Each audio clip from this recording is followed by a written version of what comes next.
자, 두산 에너빌리티 보겠습니다. 7.4% 상승 마감, 그리고 장중에는 10%가 넘는 상승, 슈팅이라고 하겠습니다. 슈팅이 나왔던 날이죠. 자, 윗꼬리로서 결국에 앞에 있는 구간의 매물대들을 정리를 해줬다. 그리고 오늘 동향을 좀 확인해 봤을 때 개인의 매도가 어마어마하게 나왔다. 270만 주. 자, 그러한 물량을요, 외인들이 싹 다 받아 먹었습니다. 기간 56만 주, 메인 222만 주까지 먹으면서 개인의 이탈이 굉장히 많이 나온 날이었는데, 사실 저는 여러분들한테 하나 확실하게 좀 말씀드리고 싶은 게, 우리가 도전 에너빌리티 앞에서 상승이 나온 이유에 대해서 생각을 해봤을 때 이 이유 아무런 문제 없이 오히려 확장이 되고 있음에도 불구하고 주가에 반영이 되지 못했어요. 오히려 하락을 했고요. 횡보를 했고 올랐지만 다시 내려가는 흐름이 나와줬습니다. 결국에는 다시 올라가는 흐름 만들어냈지만 앞에 있었던 모든 과정이 재료와는 별개로 나온 행동, 의도라는 거예요. 예, 의도가 아니라 상황이라는 거죠. 자, 제가 이렇게 말씀드리는 거는 항상 말씀드리는 거. 자, 두산 에너빌리티로서 본인들의 수익을 가져가려고 하는 사람들이 있다. 그런 사람들은 여러분들을 데리고 가고 싶어 하지 않는다. 왜? 올라가면 여러분들은 팔 거기 때문에 본인이 목표하는 목표가에 도달하기 전에 매도를 할 거기 때문에 털어내고 간다라고 했잖아요. 예, 여러분들 털리시면 안 된다라고 했고요. 여러분들한테 조금 더 간절하게 말씀을 드리고자 두산 에너빌리티 손해를 감수하고 샀습니다. 예, 제가 평단을 어떻게 낮추는지 보여드리겠다고 말하면서 위에서부터 샀어요. 그래서 평단 낮추는 작업 계속함으로써 수익으로의 전환, 그리고 그 구간 내에서 지루하더라도 우리는 버텨야 된다 말씀을 드렸고, 수익 날 때도 있었지만 결과적으로 다시 보합권 계속 힘든 시간 보냈어요. 또 마이너스. 그런데 결국에 뭡니까? 오늘 6% 상승. 자, 우리가 여기서 해왔던 대응이 결과적으로 정답이었다라는 것을 알 수가 있었던 날이라는 겁니다. 자, 우리는 앞에서 지금 이겼죠. 우리가 이긴 거잖아요, 이거는. 주가가 또 빠진다라고 한다면은 다시 대응을 하면 되겠지만, 일단 지금 상태는 스코어는 뭡니까? 우리가 이긴 상태다. 이러한 대응을 계속해서 반복적으로 하면서 나가야 된다. 저는 그렇게 생각을 해요. 자, 우리가 수익으로 전환시킬 수 있었던 것들도 두산 에너빌리티 재료에 대한 확신, 재료가 어떤 건지 정확하게 알고 있기 때문에 사실상 올라가지 못하는 게 이상했을 뿐이지 올라갈 수밖에 없다라는 거를 미리 알고 있었잖아요. 이러한 것들을 계속해서 해 나가야 된다는 겁니다. 자, 어디까지 올라갈 수 있는지 제가 말씀을 드릴 거고요. 그리고 올라갔을 때 우리가 상승만 할 수 있는가 생각해 봤을 때 아니죠. 조정이 나오겠죠. 그러면 그 조정에서 어떻게 대응을 해야 되는지, 우리는 또 앞에서 어떻게 대응을 했는지, 이런 것들 전체적으로 보도할 테니까 영상 끝까지 집중을 부탁드리도록 하겠습니다. 자, 일단 두산 에너빌리티 같은 경우에는 여러분들 아시겠지만 재료를 간단하게 하나 먼저 보도록 하겠습니다. 간단하게는 아니고 좀 상세하게 보도록 할게요. 일단 체코 원전 관련해서 모멘텀 적용을 받았고, 사실상 기대감이 점점 팽배해질 수 있는 상황. 지금 이거 수주 공시가 딜레이가 됐다라고는 하지만 사실상 우리가 생각을 해봤을 때 이 수주에 대한 문제가 없다라는 것은 누구나 잘 알고 있습니다. 자, 다만 시간이 걸릴 뿐이지 체코 원전뿐만 아니라 미국의 뉴스케어 파워사가 짓는 이러한 SMR 건설에 수주 공급을 할 것이라는 것은 그냥 기정사실이잖아요. 어떤 바보가 수주를 따내놓고 공급, 납품을 하지 않을 수가 있겠습니까? 예, 그냥 기간의 차이였다. 자, 이런 것들이 변동된 거 없고요. 확실한 상승 모멘텀으로 작용할 수가 있었습니다. 그래서 지금 상승 초입 구간을 시원하게 뚫어냈다라는 겁니다. 저러한 재료에 문제가 없는데도 이러한 상황이 벌어졌다라는 거는 사실상 굉장히 이례적이고 가슴이 아프다. 왜? 많은 분들이 이탈하셨기 때문에. 자, 지금 SMR 같은 경우에는 앞으로도 필요성이 계속해서 높아질 수밖에 없는 상황이에요. 실제로 지금 SMR 작년만 보더라도 시장 규모 자체가 없었던 사업이죠. 왜? 없었으니까. 이제야 시작을 하는 단계다. 그리고 가파르게 올라갈 것은 뭐 당연하고요. 자, 이 SMR이 뭔지 좀 봤을 때 말 그대로 스몰 모듈 리액터, 작은 모듈로 이루어진 원자로다 알 수가 있고요. 크기 150분의 1, 기존 원전의 150분의 1로 굉장히 작습니다. 전력 생산 용량 대형 원전보다는 낮을 수밖에 없죠. 작기 때문에. 그런데 그냥 작다라면은 더 많이 지으면 될 일입니다. 문제될 게 없어요. 그리고 국제 원자력 기준을 좀 봤을 때, 자, 대형 원전 100메가와트 이상을 만들어낼 수가 있어요. 하지만 이 소형 원전 300메가와트, 그리고 가격을 좀 봤을 때 1000메가와트짜리가 5조죠.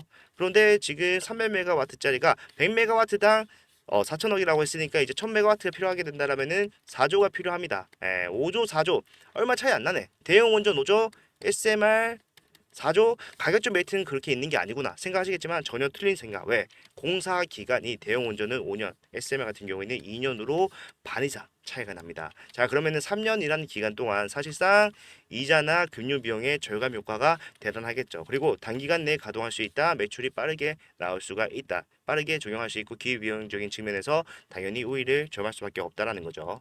자, 그리고 중요한 거는 우리가 앞에서 두사이너빌리티가 좀 큰 하락을 겪었을 때 이거는 근데 뭐 기업적 가치에 대한 문제는 전혀 없습니다. 왜냐하면 이거는 탈원전을 했었잖아요. 정부 차원에서. 예, 전 세계가 그랬고. 아니, 원전 회사에다가 탈원전을 하겠다고 얘기하는 거 그냥 사형 선고나 마찬가지죠. 근데 그걸 이제 주도적으로 이제 정부에서 진행을 했기 때문에 뭐 이거는 기업적 가치에 대한 문제는 아닙니다. 하지만 우리가 앞으로도 또 이런 상황이 나면 어떡하나 이런 걱정 정도는 할 수가 있겠죠. 자, 생각을 해봤을 때 자, 그럴 일 자체가 없다라는 겁니다. 사실상 탈원전의 트리거가 됐던 거니 일본이죠. 죄송합니다. 일본의 이제 후쿠시마 원전 사고 그거 발생했을 때잖아요. 자, 그런데 그게 왜 발생을 했습니까? 지금 지진이 일어나면서 균열이 생겼고 균열이 생겼으면서 이제 냉각수를 공급하는 펌프가 물에 잠겼어요. 그러면은 내부 분결을 시킬 수가 없어. 그래서 균열이 가고 방출이 됐다. 누출이 됐죠. 누출이 됐다라는 거 방사능이. 자, 그러한 상황이었는데 이 SMR 같은 경우에는 냉각수 없이도 내부 분결을 시키는 것이 가능합니다. 자, 이런 것들은 당연히 안정성에서 있어서도 당연히 중요하겠지만 또 다른 게 있어요. 뭡니까? 자, 바닷가에 지을 필요가 없다라는 겁니다. 예, 원래 우리가 바닷가에 짓는 이유는 딱 하나밖에 없었어요. 보기 좋으라고 아니고 그냥 얘네가 바닷물로 쓸 냉각수로 사용을 했었기 때문에. 그런데 바닷가에 지을 필요가 없다라는 건 굉장히 이점을 가져갈 수가 있습니다. 자, 실제로 지금 두산에너빌리티가 수주를 따냈던 이 뉴스케일 파워사가 짓는 SMR 이거 내륙에 지어요. 그리고 AI 데이터 센터 옆에 바로 짓고 있습니다. 왜? 바로 다이렉트로 공급을 하기 위해서. 만약에 내가 바닷가에 지어서 그 전력을 AI 데이터 센터에 끌고 와야 됐다라고 한다면은 사실상 AI 데이터 센터도 SMR 옆에 바닷가에 있어야 될 확률이 더 높았겠죠. 예, 그런 것들 없이 그냥 SMR은 AI 데이터 센터가 어디 있든 간에 지을 수가 있다는 거예요. 그만큼 분계열이 적기 때문에 이런 것들 우리가 확실히 안정성을 확보했기 때문에 사실상 앞에 있었던 이러한 것들에 대한 반복은 걱정할 필요가 없다. 자, 지금 악재를 완벽하게 해소를 하고요. 상승을 확실하게 만들어낼 수 있는 재료들이 나와 있는 상태에서 이렇게 진행이 된 겁니다. 뭡니까? 자, 의도적으로 눌렀다라고 생각을 할 수밖에 없어요. 합리적인 생각입니다, 이게. 음모론이 아니라 결과적으로 봤을 때 지금 이러한 모습이 놀리는 것도 아니고 뭐예요, 이게. 예? 의도적이라는 거예요. 우리는 이런 것들 흔들리면 안 된다. 타점을 잡아갈 수 있었던 이유도 이 재료 확실하다고 생각을 했고 앞으로도 꾸준히 올라갈 수밖에 없는 종목이다. 자, 선반영이 시작이 되지도 않았습니다. 실제로 지금 수주가 나오고 있기 때문에 이런 것들은 이제 실적에 대한 모멘텀으로 상승이 나오고 있는 거지 사실상 올라왔다라고 해봤자 그렇게 많이 올라온 거 아니에요. 가지고 있는 재료에 비해 지금 상승치가 현저히 적을 수밖에 없는 상황입니다. 그렇기 때문에 아직 상승 여력이 많이 남았다. 매도를 하지 말라는 게 아니라 어디가에서는 매도를 해야겠지만 그 구간이 적어도 지금이 아니라는 것은 확실하다는 거예요. 자, 많은 분들이 고민을 하셨습니다. 자, 앞에서 내가 이 구간 도착을 하게 되면은 매도를 해야지. 하지만 매도하지 않으신 분들은 후회를 했겠죠. 뒤에 주가가 빠졌으니까. 자, 그럴 때 우리는 어떻게 했었어야 돼요? 가격적 메리트가 좋은 구간을 선점하려고 하는 이러한 타점을 잡아갔었어야 돼요. 저도 그런 식으로 진행을 해서 여러분들에게 확실하게 보여드렸다라고 생각을 합니다. 예. 자, 앞으로도 이러한 구간이 안 나오리라는 보장은 없어요. 그렇지만 우리가 앞에서 어떻게 대응을 했으며 어떻게 대응을 해서 수익을 냈는지만 좀 생각을 하게 된다라면은 저는 앞으로 이런 구간 나도 아무런 문제 없이 오히려 우리가 수익에 보탬이 되는 방향으로 대응을 할 수가 있을 거라고 생각을 합니다. 제가 그런 것들 확실하게 잡아드렸고 굉장히 간단했습니다. 제가 살 때 여러분들한테 타점을 보내드리고요. 제가 팔 때 여러분들한테 타점을 보내드릴 거예요. 자, 팔진 않았습니다. 위에서부터 계속해서 평단을 낮추는 작업을 했기 때문에 팔진 않았지만 결과적으로 팔 때가 되면은 말씀을 드리겠다는 거예요. 자, 이런 식으로 대응만 하더라도 사실상 고점에서 매수만 했더라도 계속 내려오는 구간 매수만 진행했더라도 우리가 수익이 나는 구간이었다라는 겁니다. 자, 재료 확실하기 때문에 더 올라갈 수밖에 없습니다. 이러한 구간에 의도적인 하방에 힘을 실어주면서 주가가 못 올라가게 하고 있는 상황이었다고는 생각을 할 수밖에 없어요. 그렇기 때문에 이제 이 추세로서 한번 돌렸고요. 그 뒤에 추가적인 상승이 거의 확실시되고 있는 이러한 상황에서 우리가 안전한 타점이 어딘지 생각을 하면서 매수의 관점 적용을 시키고 결과적으로 그 슈팅의 끝이 어딘지 생각을 해보고 거기서 단기적이라도 조정이 나올 수가 있다라고 한다면은 위에서 매도하고 다시 내가 저점을 잡는 이러한 전략 가져갈 겁니다. 예, 그리고 이런 것들 어렵다라고 생각하시는 분들 굉장히 많은데 전혀 어렵지 않고 만약에 그런 분들이 계신다고 하더라도요. 제가 문자를 굉장히 디테일하게 보내드려요. 자, 금액 얼마에 매도를 하셔야 된다 아니면은 매수를 하셔야 된다 말씀드리겠죠. 그리고 그거에 대한 이유까지 설명해 드립니다. 최근에 타점 나갔던 것들도 사실 봤을 때 자 지지가 앞에서도 그렇고 지금 또 확인이 되고 있는 상황이다. 그러면은 주가가 빠질 때를 우리가 주가가 빠질 때를 노리는 게 아니라 추세가 돌아질 때, 돌려질 때, 추세 반등의 흐름이 나올 때 확실하게 상승이 나올 수 있는 타점이 나올 수 있다. 거기 잡아가자라고 말씀드렸잖아요. 자, 저 같은 경우에는 사실 이 구간에서 비중 추가를 하지 않았어요. 왜? 제 평단은 어차피 저기랑 차이가 얼마 안 나기 때문에. 예, 차이가 많이 나야지. 아니면은 내가 여기서 비중 추가를 함으로써 뭐 메리트라도 했어야 되는데 그런 게 없었기 때문에 굳이 매수하진 않았습니다. 하지만 이미 앞에서 평단을 잘 맞춰놨다라고 한다면은 지금만으로도 지금 6%의 상승을 우리가 수익으로 전환할 수가 있다라는 거예요. 자, 분명히 여러분들 대응을 하시면서 이용을 하셔야 되는 구간이다. 특히 여러분들 평단이 좀 위에 있다. 아직까지도 내 평단은 위에 있다라고 하신 분들이 계신다라고 하면요. 빠르게 대응을 하셔서 수익을 내실 수 있었으면 좋겠습니다. 그리고 실제로 앞에서도 마찬가지로 많은 분들이 위에 계실 거예요. 그런 분들도 지금 구간에서 상승이 확실하다라면은 당연히 대응을 하심으로써 수익으로 전환을 빠르게 시켜야죠. 그래야지 우리가 나올 수 있는 상승의 최대치에 가서 수익의 극대화까지 노려볼 수가 있는 거잖아요. 자, 이런 것들 어렵지 않기 때문에 제가 여러분한테 문자 다 보내드릴 거기 때문에 대응 도와드리겠다라고 하는 거죠. 예.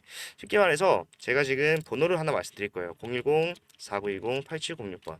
자, 이쪽으로 두산이라고 문자를 남기시면은 지금부터 나오는 타점을 아까 말씀드린 대로 금액 얼마 이유 딱 해서 보내드릴 거예요. 비용 발생하는 거 당연히 없고요. 여러분들의 수익을 위해서 그리고 저희 채널의 성장을 위해서 진행을 하는 거기 때문에 편하게 이용을 하실 수 있었으면 좋겠습니다. 자, 굉장히 짜증나요.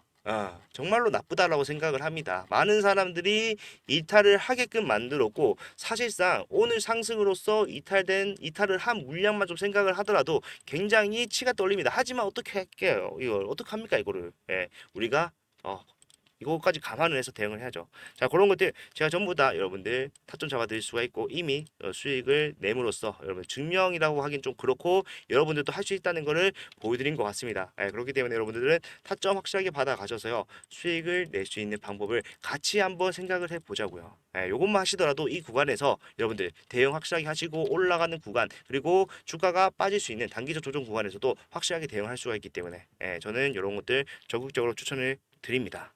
자, 저는 개인적으로 두산 에너빌리티는 굉장히 애착이 가는 종목입니다. 사실상 탈원전을 할 때도 마찬가지로 여기서 투자를 좀 진행을 하면서 단기적으로 수익을 냈던 기억이 있어서 굉장히 새록새록해요.